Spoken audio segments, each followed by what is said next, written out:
सिया गोयल, सोनम रघुवंशी, सुनीता कुशवाहा, दैवशाला देशमुख आणि दामिनी या नावांमध्ये अस्मिता कुमारी या नावाची भर पडली आहे। इंजिनियर असलेला देवकुमार गुंजन, आरटीओमध्ये वाहन निरीक्षक असलेली अस्मिता कुमारी आणि या दोघांचा कॉमन मित्र असलेला इंजिनियर अजित कुमार, तिघांनाही एकाच विभागात नोकरी मिळाली। पैकी अस्मिता कुमारी आणि अजित कुमार या दोघांमध्ये प्रेमसंबंध निर्माण झाले, परंतु घरच्यांनी अस्मिता कुमारीचं लग्न देवकुमार गुंजन यांच्याबरोबर लावून दिलं। 9 वर्ष दोघांचा संसार सुरळीत सुरू होता, पण पुन्हा यात मोठा ट्विस्ट आला आणि जे नको तेच झालं। आरटीओ असलेल्या अस्मिता कुमारीनं देवकुमार गुंजन याचा काटा काढून अजित कुमार याच्याबरोबर राहण्याचा निर्णय घेतला। एके दिवशी अस्मिता कुमारी आणि अजित कुमार या दोघांनी देवकुमार गुंजन याची शूटरला सुपारी दिली आणि सगळा सुखाचा खेळ संपला।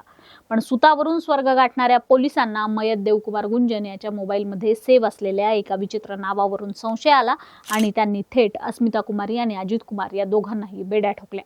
काय आहे ही संपूर्ण घटना, चला पुढच्या 10 मिनिटात समजून घेऊ। नमस्कार, मी अनुजा आणि तुम्ही पाहताय कार्यारंभ। 11 जून 2026च्या रात्रीची वेळ होती। मानसी रेल्वे स्थानक सोडून बदलाघाट स्थानकाच्या दिशेने भरधाव वेगाने धावणारी जनसाधारण एक्सप्रेस रुळावरून खडखडाट करत पुढे जात होती। ट्रेनमधील डब्यात प्रवासी आपापल्या विचारात मग्न होते, कोणी झोपण्याच्या तयारीत होतं, कोणी मोबाईलमध्ये व्यस्त होतं। त्याच डब्यात जमुई येथील मलयपूर पॉवर ग्रीडमध्ये ग्रेड 1 तंत्रज्ञ म्हणून कार्यरत असलेले देवकुमार गुंजन प्रवास करत होते। ते मूळचे झारखंडमधील गोड्डा येथील रहिवासी होते आणि आपली पत्नी अस्मिता कुमारी हिला भेटण्यासाठी सुपौलकडे निघालेले होते। अचानक एका प्रवाशाच्या छातीतून आरपार गेलेल्या गोळीच्या आवाजाने संपूर्ण डबा हादरला। डब्यात एकच गोंधळ उडाला आणि प्रवाशांची पळापळ सुरू झाली। देवकुमार हे रक्ताच्या थारोळ्यात खाली कोसळले होते। गोळी थेट त्यांच्या छातीत लागली होती। प्रवाशांनी तातडीने मदतीसाठी हाका मारल्या आणि पुढील स्थानकावर त्यांना अत्यंत गंभीर अवस्थेत रुग्णालयात दाखल करण्यात आलं। मात्र उपचारादरम्यान दुर्दैवाने त्यांचा मृत्यू झाला। घटनेची माहिती मिळताच देवकुमार यांची पत्नी अस्मिता कुमारी तिथे पोहोचली। अस्मिता ही बिहार सरकारमध्ये मोटर वाहन निरीक्षक म्हणजेच आरटीओच्या चांगल्या पदावर कार्यरत होती। पतीचा मृतदेह पाहून ती धाय मोकलून रडू लागली आणि सर्वात जास्त आक्रोश करू लागली। तिने रडत रडत पोलिसांना सांगितलं की ट्रेनमध्ये काही दरोडेखोर शिरले होते। त्यांना लूटमारीला विरोध केल्यामुळे तिच्या पतीला गोळ्या झाडून मारण्यात आलं आणि ते पळून गेले। सुरुवातीला ही घटना चालत्या ट्रेनमधील नेहमीसारखी दरोड्या दरम्यान घडलेली वाटत होती, मात्र पोलिसांनी घटनास्थळाची पाहणी केली आणि प्रवाशांची चौकशी सुरू केली तेव्हा तपासात काही विचित्र प्रश्न निर्माण झाले। कटिहार रेल्वे पोलीस अधीक्षक हरिशंकर कुमार यांनी या प्रकरणाचं गांभीर्य ओळखून विशेष तपास पथक आणि STFला तपासाचे आदेश दिले। तपासाच्या सुरुवातीलाच पोलिसांच्या मनात शंका निर्माण झाली की जर ट्रेनमध्ये खरोखरच दरोडेखोर शिरलेले होते तर त्या संपूर्ण डब्यात इतर कोणत्याही प्रवाशाची लूटमार कशी काय झाली नाही। इतर कोणत्याही प्रवाशाने दरोड्याची किंवा चोरीची कोणतीही तक्रार कशी काय दिली नाही। मग दरोडेखोरांनी केवळ देवकुमार यांनाच लक्ष का केलं आणि थेट त्यांच्या छातीत गोळी झाडून पळ का काढला, या प्रश्नाने तपासाची दिशा पूर्णपणे बदलून टाकली होती। रेल्वे पोलिसांनी केवळ प्रत्यक्षदर्शींच्या जबाबावर अवलंबून न राहता तांत्रिक आणि वैज्ञानिक तपास करण्याचा निर्णय घेतला। पोलिसांनी मृत देवकुमार आणि त्यांची पत्नी अस्मिता कुमारी यांच्या मोबाईल फोनची फॉरेन्सिक तपासणी सुरू केली। सायबर सेलच्या मदतीने जेव्हा मोबाईलचे कॉल डिटेल्स तपासण्यात आले तेव्हा पोलिसांच्या हाती एक अत्यंत संशयास्पद आणि धक्कादायक धागा लागला। देवकुमार यांच्या मोबाईलमधील कॉन्टॅक्ट लिस्ट तपासताना पोलिसांना एक नंबर आढळला जो कमीना या नावाने सेव्ह करण्यात आला होता। पोलिसांनी तातडीने या कमीना नावाच्या नंबरची सखोल माहिती काढली तेव्हा समोर आलं की हा नंबर अजित कुमार नावाच्या व्यक्तीचा आहे, जो नालंदा येथे ग्रेड 1 तंत्रज्ञ म्हणून काम करत होता। जेव्हा अस्मिता कुमारी आणि या कमीना नंबरचे कॉल रेकॉर्ड्स तपासण्यात आले तेव्हा पोलीस अधिकारी देखील चक्रावून गेले। गेल्या 1 वर्षात अस्मिता कुमारी आणि अजित कुमार यांच्यात तब्बल 186 वेळा फोनवर संभाषण झालं होतं। एवढंच नाही तर घटनेच्या दिवशी म्हणजे 11 जून रोजी पहाटे 3 वाजेपासून ते प्रत्यक्ष गोळीबाराची घटना घडेपर्यंत अस्मिता आणि अजित यांच्यात सतत व्हॉट्सअप कॉल सुरू होते। त्याचवेळी अस्मिता पती देवकुमार यांच्याशी देखील बोलत होती आणि त्यांना त्याच जनसाधारण एक्सप्रेसने येण्यासाठी आग्रह करत होती। या तांत्रिक पुराव्यांमुळे पोलिसांचा संशय पक्का झाला की ही लूटमारीची घटना नसून अत्यंत थंड डोक्याने रचलेला एक भीषण कट आहे। या कटाच्या मुळाशी जाण्यासाठी पोलिसांनी आरोपींच्या भूतकाळाची चाचपणी केली तेव्हा 9 वर्षांपूर्वीची एक कहाणी समोर आली। 2017 मध्ये सीतामढी येथे वीज विभागात 3 तरुण एकत्र नोकरीला लागले होते। देवकुमार गुंजन, अस्मिता कुमारी आणि अजित कुमार तिघेही ग्रेड 1 तंत्रज्ञ म्हणून रुजू झाले होते। एकत्र काम करताना अस्मिता आणि अजित यांच्यात जवळीक वाढली, प्रेमसंबंध निर्माण झाले।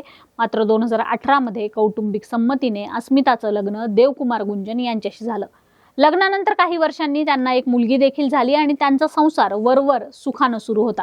देवकुमार यांची बदली जमुई येथील मलयपूर पॉवर ग्रीडमध्ये झाली. दरम्यान 2023 मध्ये अस्मिता कुमारीची पदोन्नती झाली आणि ती बिहार सरकारमध्ये मोटर वाहन निरीक्षक बनली. तिची नियुक्ती सुपौल इथे झाली होती. लग्न झाले तरी अस्मिता आणि अजित यांनी एकमेकांशी असलेलं नातं तोडलेलं नव्हतं. उलट अस्मिता अधिकारी बनल्यानंतर आणि पती जमुई येथे लांब राहत असल्याचा फायदा घेत ती प्रियकर अजितला भेटत राहिली. अजितने देखील अस्मितासाठी अद्याप लग्न केलं नव्हतं. दोघांमधील अनैतिक संबंध इतके वाढले होते की आता त्यांना एकत्र राहायचं होतं. परंतु त्यांच्या या प्रेमात अस्मिता हिचा पती देवकुमार गुंजन हा सर्वात मोठा अडथळा ठरत होता. त्यामुळे अस्मिता आणि अजित यांनी लग्नाच्या काही काळापासूनच देवकुमारला वाटेतून कायमचं बाजूला करण्यासाठी कट रचायला सुरुवात केली होती. अनेक सस्पेन्स थ्रिलर आणि क्राईम चित्रपट पाहिल्यानंतर अस्मिता आणि अजितला कल्पना सुचली की जर देवकुमारला चालत्या ट्रेनमध्ये संपवून टाकलं तर पोलीस त्याला दरोड्यादरम्यान झालेली घटना समजतील आणि तपास भरकटेल. त्यांनी हाच प्लॅन अंमलात आणण्याचा निर्णय घेतला. गुन्ह्याचा कोणताही डिजिटल किंवा ऑनलाईन पुरावा राहू नये म्हणून त्यांनी अत्यंत खबरदारी घेतली. त्यांनी जहानाबाद येथील घोसी भागातील राजू कुमार उर्फ धीरज या शार्प शूटरला देवकुमारची सुपारी दिली. हा सौदा तब्बल 4 लाख रुपयांमध्ये निश्चित झाला. ऑनलाईन पैशांचे व्यवहार केले तर पोलीस पकडतील या भीतीने प्रियकर अजितने मारेकऱ्याला 1,60,000 रुपये रोख ॲडव्हान्स म्हणून दिले. शूटर राजूने घटनेला पूर्णत्वास नेण्यापूर्वी देवकुमार यांच्या हालचालींवर आणि प्रवासाच्या वेळेवर बारीक लक्ष ठेवलं होतं. यासाठी त्याने त्याच जनसाधारण एक्सप्रेसमधून आधी 3 वेळा प्रवास करून रेकी केली होती. 11 जून रोजी अस्मिताने ठरलेल्या कटानुसार पती देवकुमार यांना सुपौलला येण्यास सांगितलं. शूटर राजू आधीच जनसाधारण एक्सप्रेसमध्ये दबा धरून बसलेला होता. मानसी आणि बदलाघाट दरम्यान ट्रेन पोहोचताच शूटर राजू आणि देवकुमार यांच्यावर अगदी जवळून छातीत गोळी झाडली आणि गाडीच्या कमी स्पीडचा फायदा घेऊन पळ काढला. रेल्वे पोलिसांनी देवकुमार यांना तातडीने हॉस्पिटलमध्ये दाखल केलं. तेव्हा तिथे अस्मिता देखील पोहोचली. त्यानंतर अस्मिताने हॉस्पिटलमध्ये रडून दरोडा पडल्याचा खोटा बनाव रचला. परंतु पोलिसांच्या विशेष पथकानं STF आणि ATSच्या मदतीनं तांत्रिक पुरावे आणि सायबर सर्व्हिलन्सच्या आधारे शूटर राजू उर्फ धीरजचा माग काढला आणि त्याला नालंदा येथून ताब्यात घेतलं. पोलिसी खाक्या दाखवताच राजूनं गुन्ह्याची कबुली दिली आणि अस्मिता व अजितचं नाव उघड केलं. यानंतर कटिहार रेल्वे पोलिसांनी मुख्य सूत्रधार अस्मिता कुमारी, तिचा प्रियकर अजित कुमार आणि सुपारी घेणारा शूटर राजू या तिघांना अटक केली. चौकशी दरम्यान सर्व आरोपींनी आपल्या गुन्ह्याची कबुली दिली. न्यायालयानं तिघांचीही न्यायालयीन कोठडीमध्ये रवानगी केली. उच्च शिक्षित आणि प्रतिष्ठित पदावर असून देखील केवळ अनैतिक संबंध आणि वासनेच्या आहारी जाऊन अस्मिता कुमारीने स्वतःचं आयुष्य, पतीचा जीव आणि गोंडस मुलीचं भविष्य उद्ध्वस्त केलं. तांत्रिक आणि वैज्ञानिक तपासामुळे एका सुशिक्षित महिला अधिकाऱ्याचा हा क्रूर कट अखेर उघडकीस आल्याने तिचा पती देवकुमार यांना न्याय मिळण्यास मदत होणार आहे. बाकी समाजात पत्नीकडून वाढत चाललेल्या भयंकर गुन्हेगारीकडे तुम्ही कसं पाहता ते आम्हाला कमेंट करून नक्की सांगा. कार्यारंभवर नवे असाल तर सबस्क्राईब करा, व्हिडिओ लाईक आणि शेअर करा. कार्यारंभ डिजिटल या आमच्या फेसबुक आणि इन्स्टा पेजला फॉलो करा. धन्यवाद.